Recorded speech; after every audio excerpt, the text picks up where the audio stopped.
Hey everyone, this is Edwin Dearborn, another edition of Growth Driven, and I am with author and financial expert Mark Quan, and we're going to talk about how to walk away from that debt and bank matrix.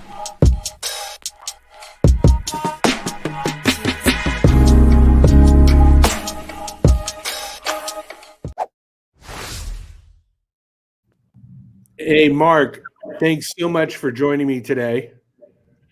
Thanks for having me on, man. I'm a fan, so it's good that we finally connected and found some time to chat a little bit today. So I just launched my third book, so this is a good timing. So yeah, we met on Facebook.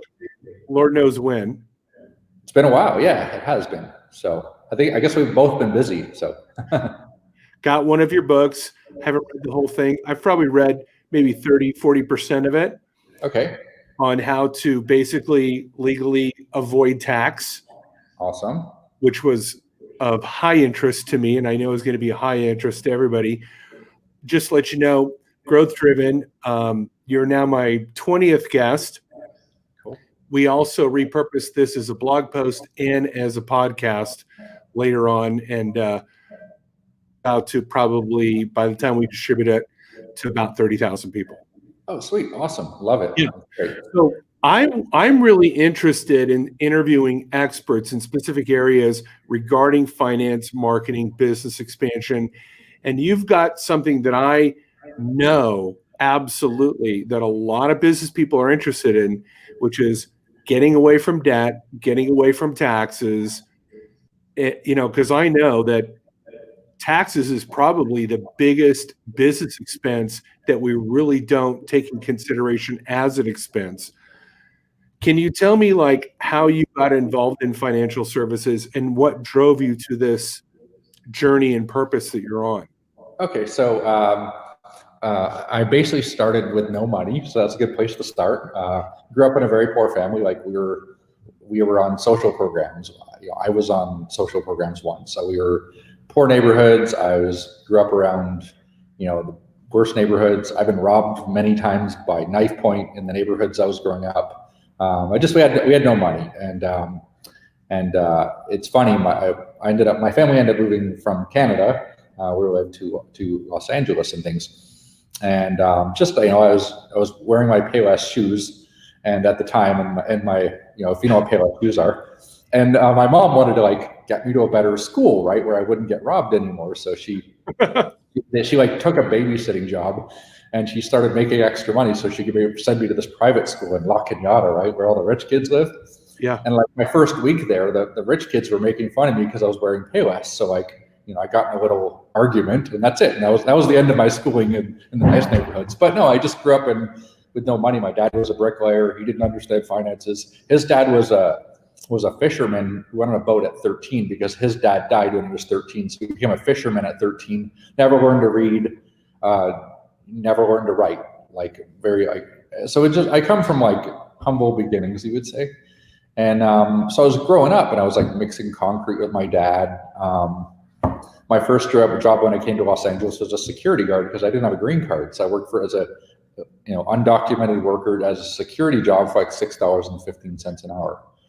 So just growing up with no money, I got frustrated, and I finally got a job as a private investigator in California. So I used to chase people around with a video camera, and I happened to be in a bookstore one day, and I see this book called Rich Dad Poor Dad, and I'd seen something on television or whatever. And I think a lot of people, if you ask a lot of entrepreneurs, they kind of read that book, and it kind of helped show them ways. So I read that book, and I was like, man, I got to get out of this job. I need to stop making my boss wealthy.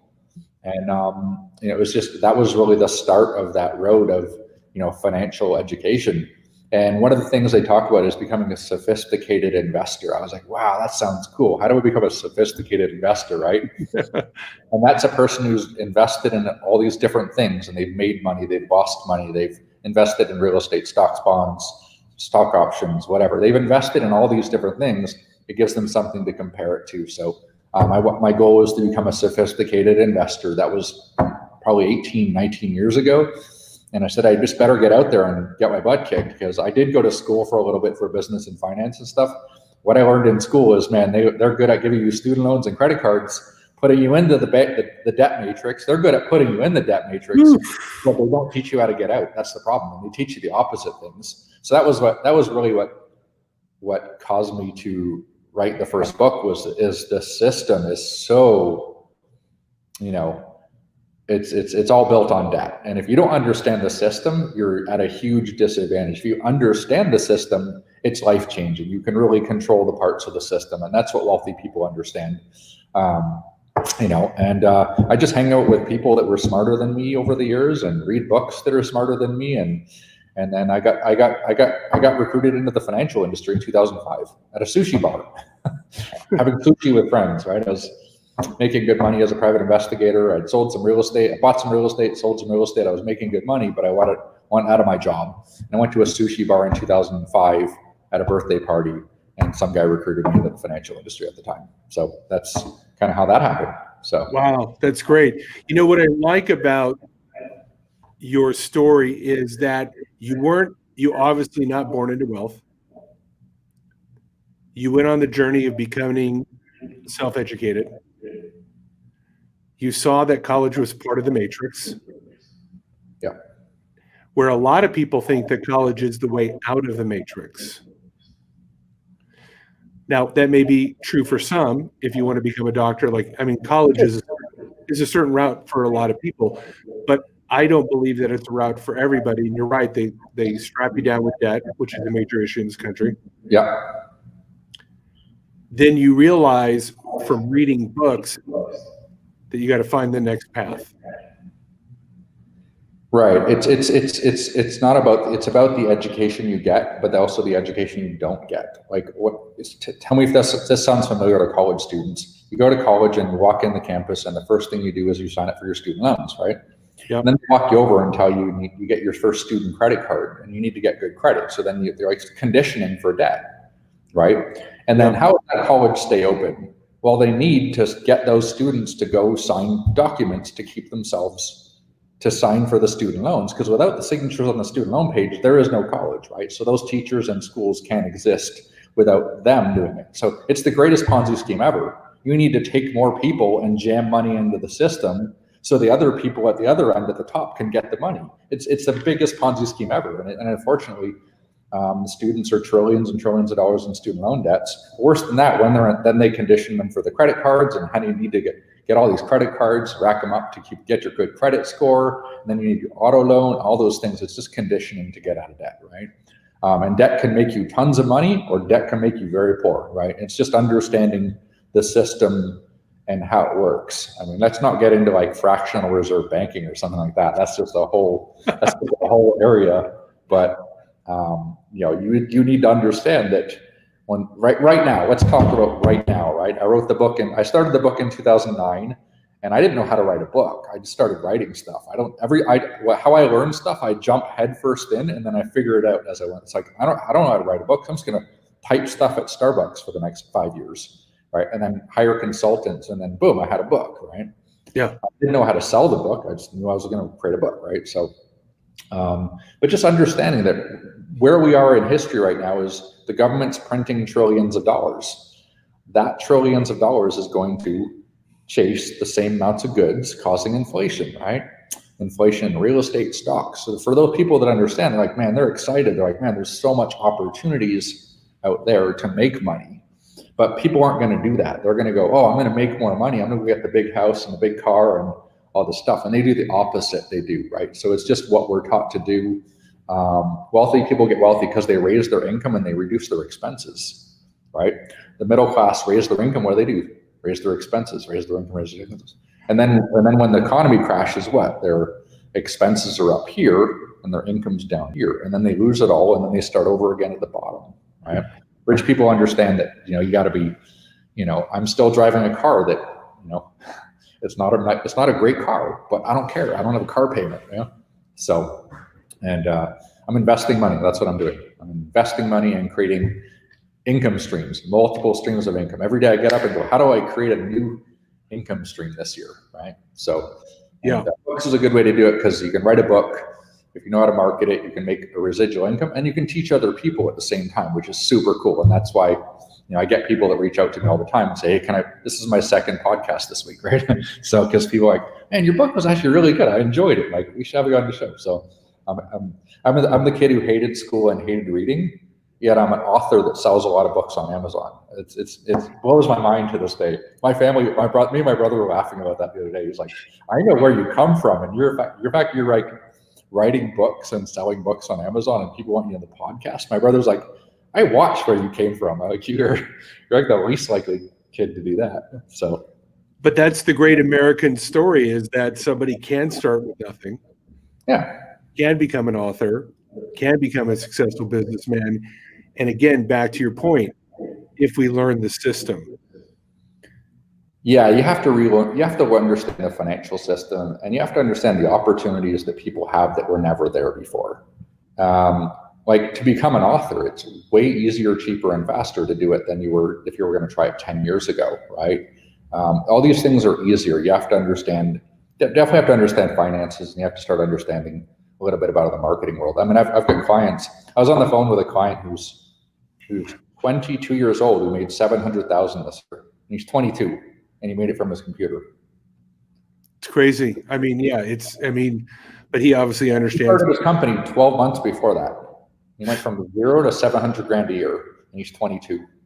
It's great. They understand how to market things and social media. So it's a different world, right?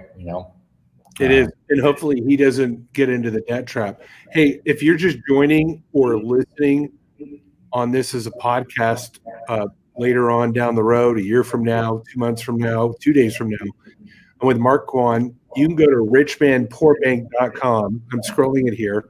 That's right, Rich Man Poor Bank. You can get his book. And if you want to get in contact with Mark for investment advice or whatever it is that you see value in, please reach out to him. So Mark, there's probably a lot of things that people will learn in reading your books. And if you're watching this now or down the road, like myself, I want you to purchase Mark's book, because for me, I've known about it, but when I got into your book, now I started to get the actual details and strategies. And if you were like, what are my next 5 or 6 things to do?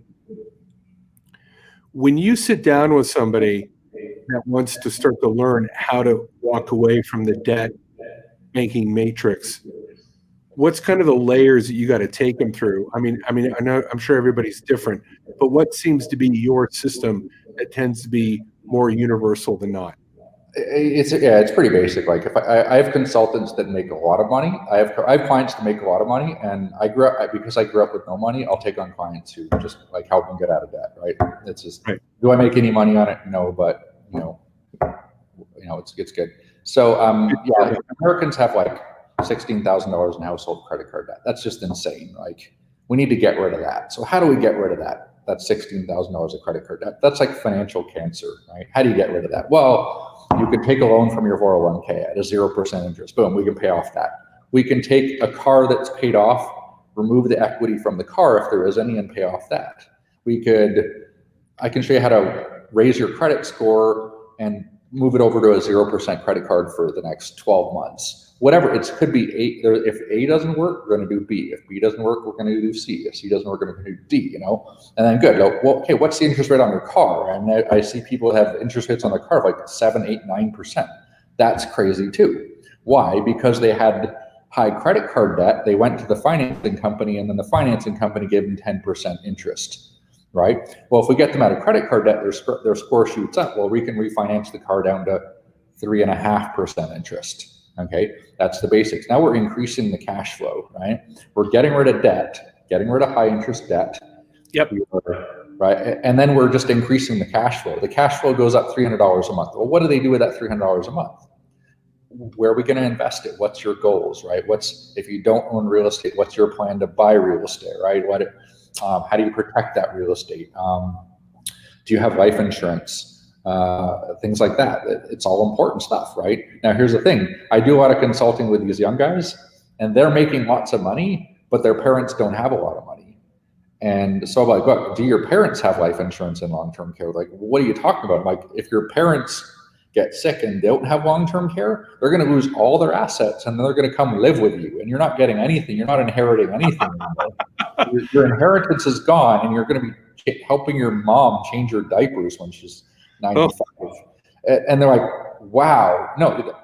I'm like, why do I tell that crazy story? Because my mom and dad were both uninsurable when I came in the business in 2005. So they couldn't get life insurance or long-term care, even though I wanted to get it for them. So dad got cancer, dad died. There was no life insurance there because my dad didn't learn investing. Then I had the financial burden. And then my mom died 4 years later, but I had to support her and put her in like long-term care facility things. It's financially devastating. It was brutal. Now, fortunately, I was in a position where I was able to afford that, but most people can't.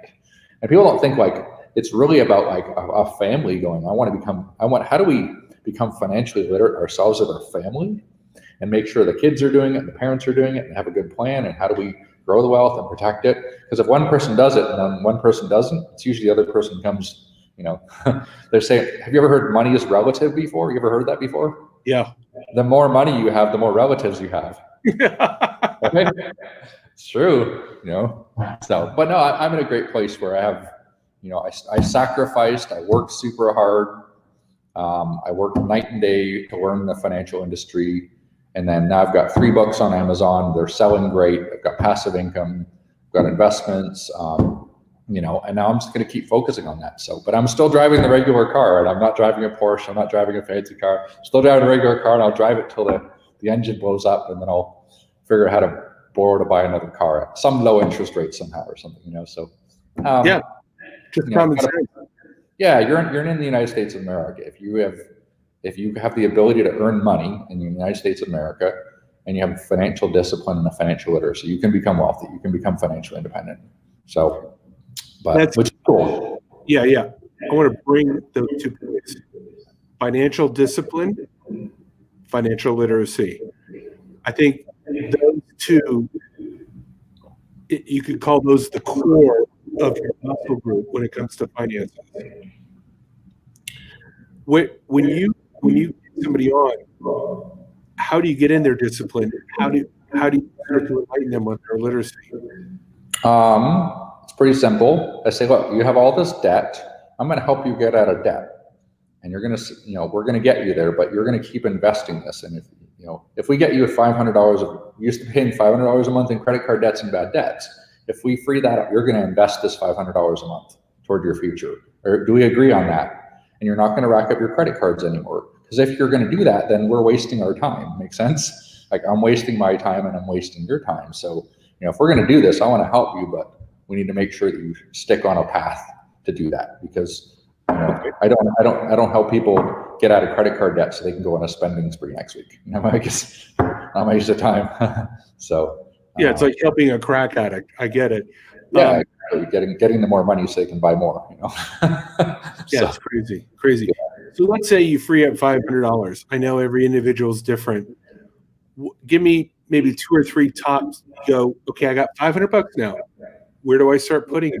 You show me, like, what are some good places that I could start? Okay. So there's a philosophy I have. It's called other people's money. We're all familiar with that. You read Rich Dad, Poor Dad, you learn about the basics. When you learn the second one, cash flow quadrant, it takes you about other people's money, all that stuff, right? So it's other people's money. So if somebody's got a job and they have a 401k, let's make sure to get the match on the 401k. That's free money. Always take free money. That'd be your basics, right? And then go, okay, you're renting right now. How do we get you your first piece of real estate? Let's save for the real estate, right?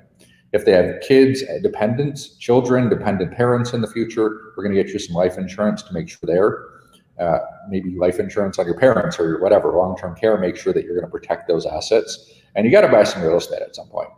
As you eliminate the credit card debts, eliminate the auto loans, you're going to have to get your first piece of real estate, whether it's a rental property or just your own property. You got to get into the real estate business, because you have to own real estate. It's the fastest way that majority of Americans build wealth, through owning real estate, right? Great. Now, you're in California, right? Yes. Okay. What's your take on the real estate market in the United States, California, in the next year or 2? I'm not buying real estate in California. No, there's they're billions and $50 billion in debt or something. There's going to be a lot more taxes coming. One of the chapters in my second book is called "Don't Live in California," right? So I'm going out to Miami, Florida over the Christmas holidays, and I'm going to try and find some properties that I can Airbnb and cash flow. That's my next to-do list is to do that. And I think that's a great place. Miami is it's not doing well right now because it was the cruise industries and stuff like that. It's kind of destroyed the economy right now. Yep. There could be some opportunities out there. So I'm going to go out there and check it out and see. California real estate, it's just too much taxes. There's going to be more taxes coming in the future and stuff. Oh, like yeah. that. It's going to tax everybody massively. Well, I mean, so it's not like you're. I moved. I saw it 4 years ago, Mark. 4 years ago when I left, all my California friends said I was crazy. The weather, it's so beautiful here. And now I'm now Nostradamus in their eyes. Most of those people that criticize me are moving to Texas, Tennessee, Florida, Nevada, Idaho. And I'm talking like a majority of my contacts. And if the ones that haven't moved, another half of those are considering it. I'm in the same boat. Like I have all my friends moved to Austin, Texas, or Florida, or something like that. And I'm like, man, it's the best thing I've ever done. They're like, you need to do this. And they're convincing me, right? So it's like you can take your income if you have a California income, and then you go to another place. Your income is just like you get 40% more income just by moving, right? And then less taxes and things like that. And if you can buy a rental property and cash flow it pretty decently, there's huge opportunities right now. But I don't see California going in the right direction right now. I think you're going to see way more homeless people just get more and more and more and more and more. The jobs are going to leave. You're going to have less jobs and more people and more poor people and companies leaving. And just apply that formula for long enough, and you're going to have California is not going to be the place that I moved here 20 years ago. It's not going to be the same place. So you're going to have the rich and the poor, and a lot more poor people, and the ones that are rich are going to have residency outside of California. They won't be paying taxes into California. They'll be out 6 months in a day in their other place, and then visiting for less than 6 months, and they'll be living here, but they won't be paying taxes here. That's for sure. So a lot of people in Las Vegas doing that. Yes, absolutely. But at some point, your income goes so high, you can buy a house for your tax savings in another state. And you're like, wait a second here, this is crazy. We'll see what's going to happen with California, but they're not very smart when it comes to keeping companies here and keeping the money here. So they're not smart about a lot of things, but. I diverge. I could go on California rant for about a half an hour. I agree with Mark Quan. Go to richmanpoorbank.com. That's richmanpoorbank. And Mark is an expert on how to get people to walk away from toxic debt, the bank matrix, the death trap of finances, and actually put you on a path. Real estate, insurance, all those great assets. Mark, you've grown your brand as a financial expert. I want to get into your business side because I know there's going to be some financial professionals that watch this and go, what's Mark doing to grow? How have you leveraged content marketing and social media to grow your brand? It's something that I'm learning every single day. I had to, when I wrote Rich Man Poor Bank, I was like, what's Facebook? I had to learn what's Facebook? How do I do that? What's a blog? How do I attach a blog to Facebook? Right. Now for a lot of years, I was a investment advisor for 12 years. As an investment advisor, you can't really do a lot of social media marketing and finances because you can't do it. But about 2 years ago, when I wrote my second book, I had to resign as being an investment advisor. I had to pay my licenses and put them on a shelf, and I had to start learning more social media. So I'm getting better at it all the time, and I'm just learning it. Just like anything else, I just got to jump in it and learn it.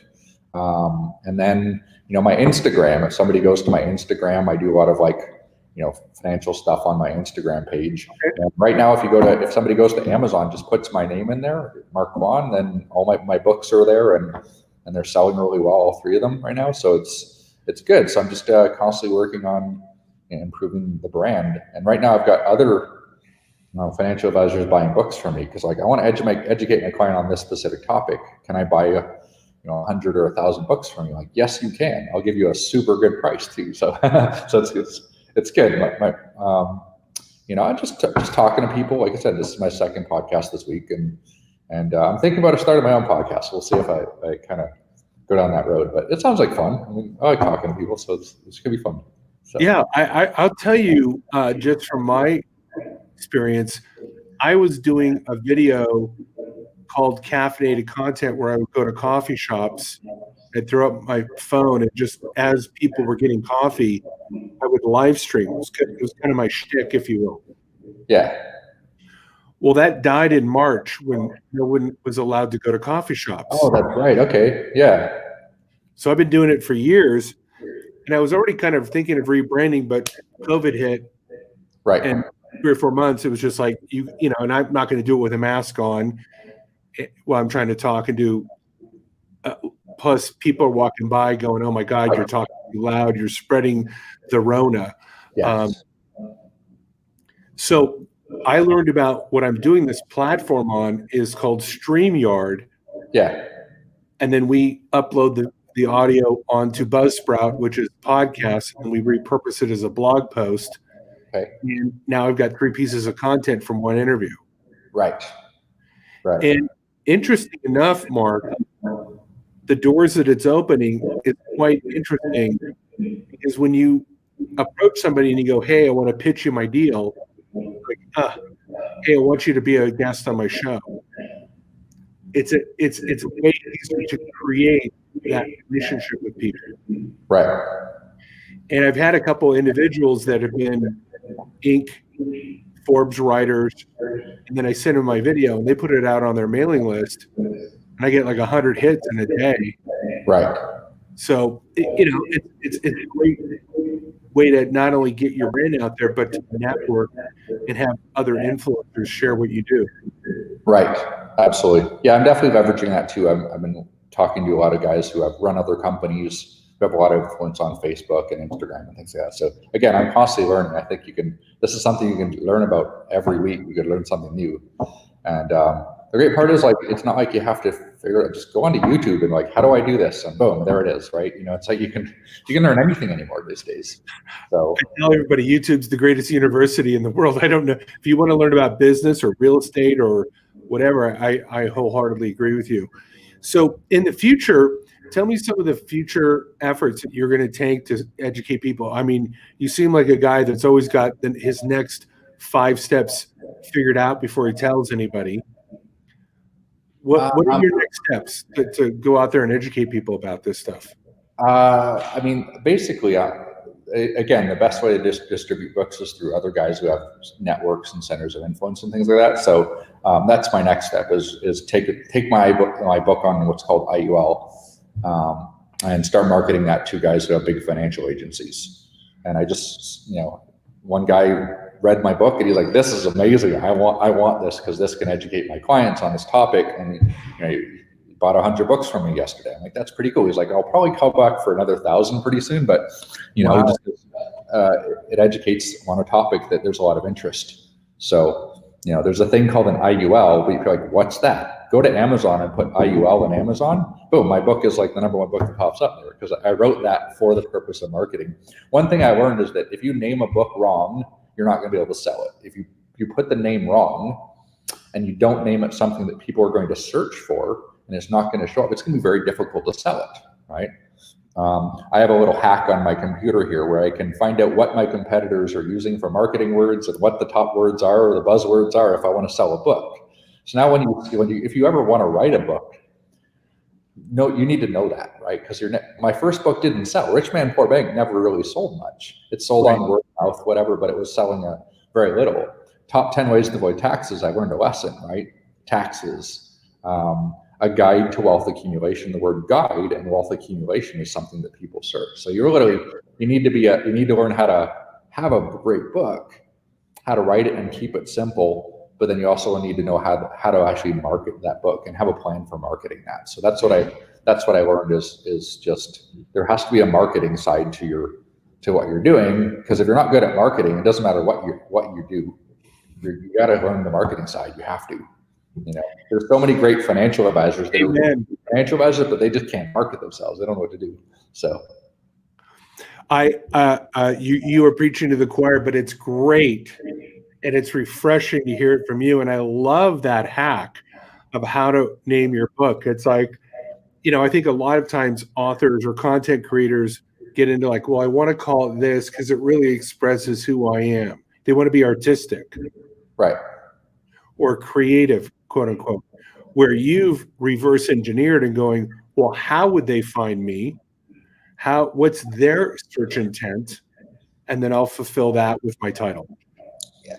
You really have to do that. You have to reverse engineer it. You have to do it. Like if you put the word taxes into Amazon, it's in my search. And then when you write the book, you put the word taxes and then you put it in the cover. Now, if somebody search the word taxes, my book's going to come up in the first page of Amazon. I don't even have to pay for it.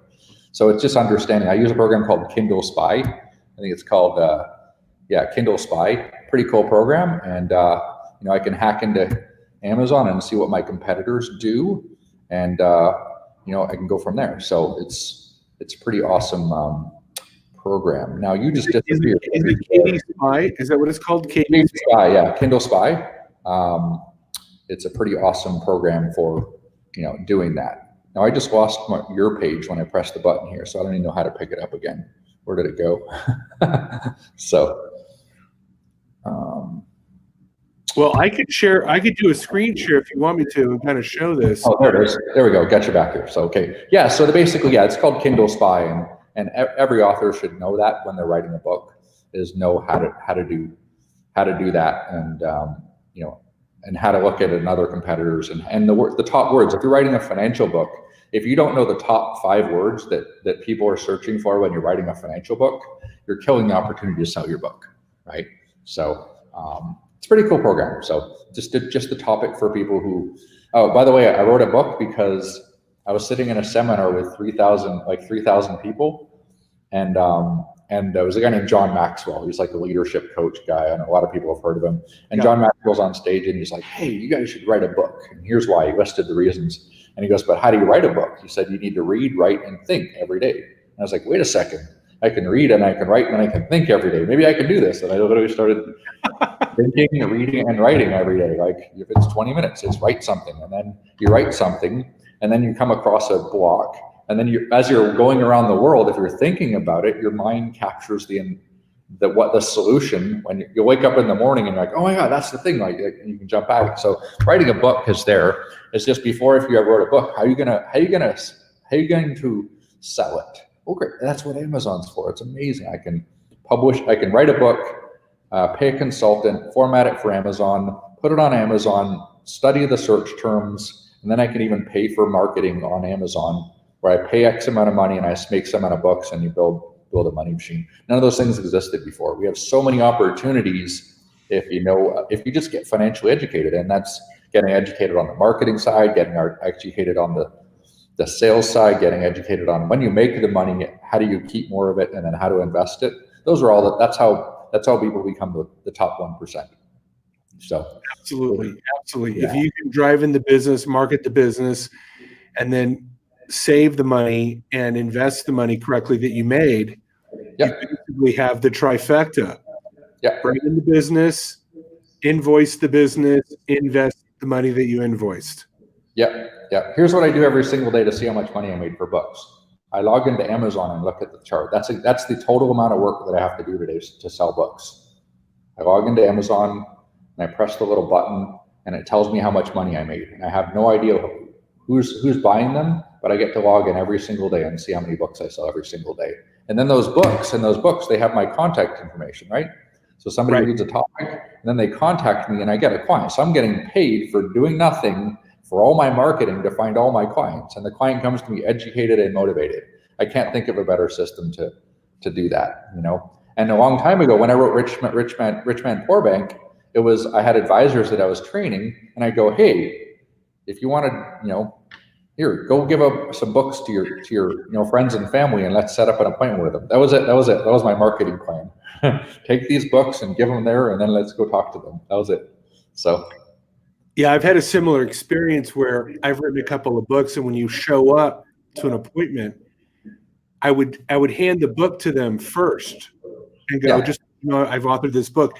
When they hold that book in their hands, there's a whole new level of respect and awe. Yeah.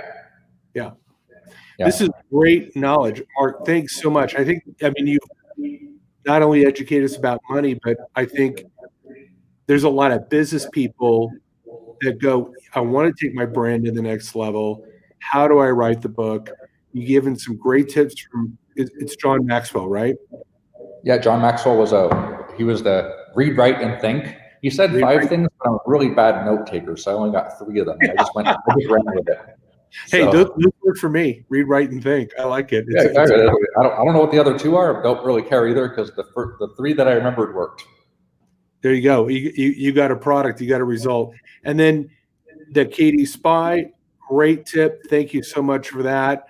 And then you let Amazon do the work. You put your contact information in the book. They come to you, obviously with a newfound respect because you're the author. Yeah. So obviously you're an authority. And now you're also, it looks like, attracting some attention from guys like me going, hey, be on my podcast. And that just continues to further drive traffic to your book, et cetera. Yeah, absolutely. I mean, when you launch it, I'll probably go on here and see a lot more book sales that day, which is pretty cool, right? I mean, And I'll be promoting you on my social media like crazy, and it's a pretty easy system, right? You don't have to pay a lot of money for marketing these days. You can get it for free. If you're smart, along the way. Yeah, if you're smart, for sure. So, yeah, if you're strategic, absolutely, absolutely. Hey, Mark, before we go here, what if you had just a 3-minute conversation with somebody to give them the essence of money and how to become wealthy? What would that 3-minute? Give me that 3-minute pitch, or that knowledge, that education. It goes back to the most basic principles on finance. Invest in things that cash flow, right? Try and invest in things that give you income or have a plan. Stop investing in things that go down in value. Cars, the things you buy on credit cards, all those things are usually worth nothing in the future, right? Invest a percentage of your income, 10, 20% of your income. You have to discipline yourself to invest a certain percentage of your income, good times and bad times. If you start those habits, and then you get some good guidance on reading books. I was always told you become the 5 people you hang around with most, right? So good or bad. You have to sort of be around financially literate people that are kind of moving in the same direction. Reading books is good. People watch 40 hours a week of Netflix. I'm like, great, take like 5 hours per week of your Netflix time and invest it in a plan on achieving financial security, right? And you'll be amazed what you can do in 5 years. So I completely agree. We got rid of Netflix. I don't have Dish. I don't have cable. I'm a YouTuber. I watch YouTube. Yeah. So I still have my Netflix because I like to take an hour, just turn my brain off and stop myself from thinking and spend some time with my girlfriend and watch a good movie or something like that. So for sure. Yeah. By the way, you can rent movies on YouTube. Oh, really? Okay. Yeah, cool. Just let you know.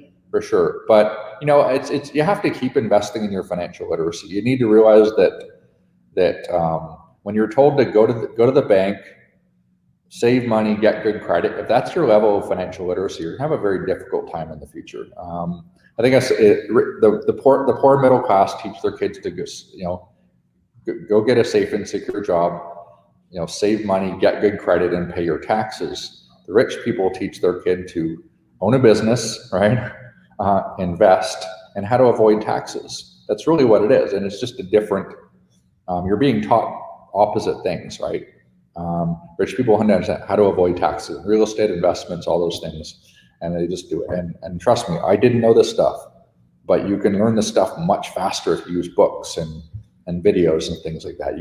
It's more valuable than a college education. And what's funny is that recently these big companies said you don't need a college education to work here anymore. And the biggest companies in the world are rebelling against that system because they're responsible. If they say you need to go get that 4-year degree to come work for us, they're responsible for building the system that gets everybody into debt.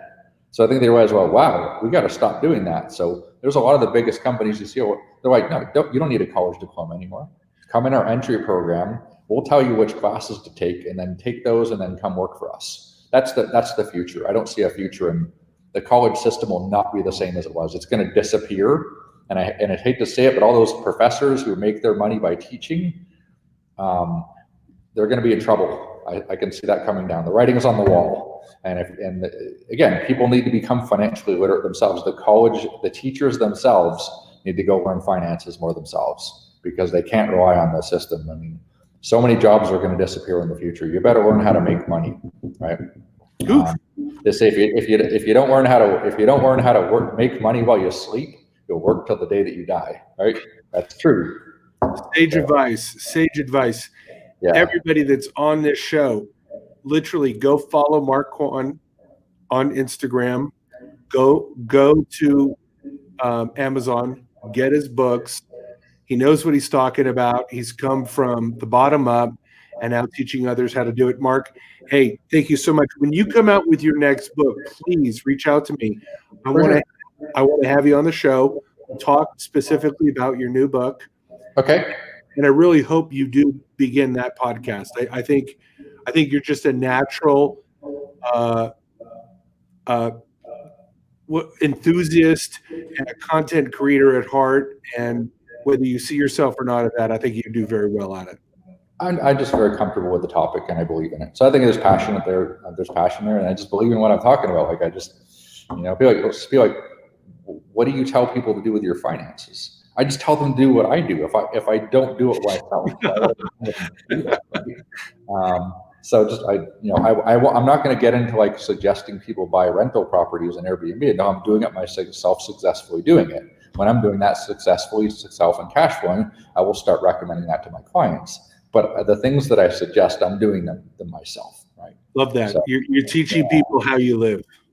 Yeah, just teach them how to do it, and it's just I don't know. Financial literacy is you can't do the same thing that your parents did and expect to achieve the same thing. So you have to have a higher financial literacy to get to the same place in the world. And if you don't get that financial literacy, there are no safety nets, Social Security. Understand? That's not there. You're going to be in a lot of trouble unless you have cash flow, like a lot of trouble. So people need to learn that stuff. And as more people fall in the system, it's got to raise more taxes. So you got to learn how to do that. You have to have a higher financial literacy to achieve the same thing your parents and maybe grandparents did. So, and if you get some money, don't squander it. Make sure to invest it, protect it, and grow it. So don't. So true. Yeah. So, but anyways, yeah, my next book is out. That's a whole topic on its own. There's one topic that I wrote about what I wrote a whole entire book on when COVID was starting. I was getting all these questions from clients, as the stock market's crashing. Hey, what was that thing you were telling me about? And then I go through like a 2-hour Zoom call to tell it. And then the next one would be the same topics on the next 2-hour Zoom call. I'm like, man, I got to write a whole book on that. So we just launched the 3rd book on Amazon. And it's that specific topic: investing without risk, how to make your 401k not run out of money in the future, protecting your legacy, passing that legacy to your heirs without paying taxes and stuff like that. So I wanted to write about that. So that's the new book. So if we want to talk about that one, we just literally launched that on Amazon last week and then sent to revision. So that's a big topic on its own. Well, good. Maybe in January, February, we'll circle back and we'll do one on that. Let's do it. Maybe I'll have my podcast launched and you'll be a guest on my podcast. We'll see. There we go, man. We'll twin up on. We'll flow both ways. I love it. Exactly. It's fantastic. So, well, good, man. Well, good to finally chat with you, and you look like you're doing well, man. You look happy and healthy and doing well, and having fun, which is awesome. Yeah, I think having fun is really the key to being happy. When I say that, I mean, it seems kind of obvious, but there's a lot of people who do things just because, well, I need to. And this to me is a passion project. Yeah. podcast. And when you do something and you get to enjoy the company of people talking about things that you want other people to learn, it isn't just, I want to know this, I want to disseminate this is to as broadly as amount of people. And when I saw the whole collapse over the summer and how many businesses are going out of business, it really enraged me that the governments were doing this. So I thought, I got to do something about it other than just bitch about it. And this was my attempt. Right. Yeah. Yeah. That's a whole big topic on shutting down businesses. That's a, don't get me started. Don't get me started. Wait, that's another, I could do another podcast on that whole topic. That's a big topic right there. So that is another podcast or whatever, but no, you gotta have fun what you're doing. You gotta enjoy it. I enjoy the just teaching people finances. Yeah. It's a fun business. I definitely enjoy it. So I really do. So, and surprisingly, writing is a very brutal process, writing it and then rewriting it and editing it and then rewriting it and editing it. I hate that part of it. Yeah. But when it's finally there, and it's simple, easy to understand, the reviews are great. People are like, I actually understand this, and it takes a complicated subject and simplifies it. That's what I've been told I'm good to do. So, so that's the greatest compliment is people go, man, this book is I actually understand this thing, and it's easy and fun to read. And what's funny is my critics on Amazon, they're usually financial advisors that go, you didn't tell them about the double backdoor Roth IRA conversion, blah, blah, blah. I'm like, dude, if I put that in my books, nobody would read them. I see why I see why you can't sell books. But no, it's like easy to understand, easy to read, enjoyable. Those are great compliments because you take a simple subject and give it to the person like me or could read it and go, I actually understand that. So that's what I like to do. And there's another thing. I'll give you one more tip. I read a book called 4 Hour Work Week, right? Tim Ferriss. Yeah. And I was reading that book and I watched an interview with Tim Ferriss, and Tim Ferriss said, when you write a book, every chapter of the book has to be worth the cost of the book. And I was like, that's genius. And that was the standard that I wrote Rich Dad Poor Dad. I said every single chapter of the book has to be worth the cost of the book in financial literacy. And that's the standard that I write. I said each chapter should be worth it. And I think Rich Man Poor Man could save you millions of dollars in interest. And I think Top 10 Ways to Avoid Taxes could save you $1 million in taxes. And those books together were like, what, $42 or something. So, I think people can spend a small amount of money. And if they applied, they could make and save millions of dollars through debt reduction, tax reduction, that sort of thing. And then, the next book is really more how to protect it and pass more wealth to heirs is the final book. So they kind of build on each other too. So first one's simpler, step it up. And then the next one is kind of a step up on the other two. So it's brilliant. Yeah. But every chapter has to be worth the cost of the book. And I was like, that's genius. And that's the standard that I try and put in the books. So that's a great standard. Everybody, I've been with Mark Quan. Thank you for being on Growth Driven. Go find him on Instagram. Go buy his books. Spend the $42 and end up saving the millions if you read it and apply it. Hope to see you guys soon again on Growth Driven. We try to bring you the best people, give you the best advice. You have a great Thanksgiving.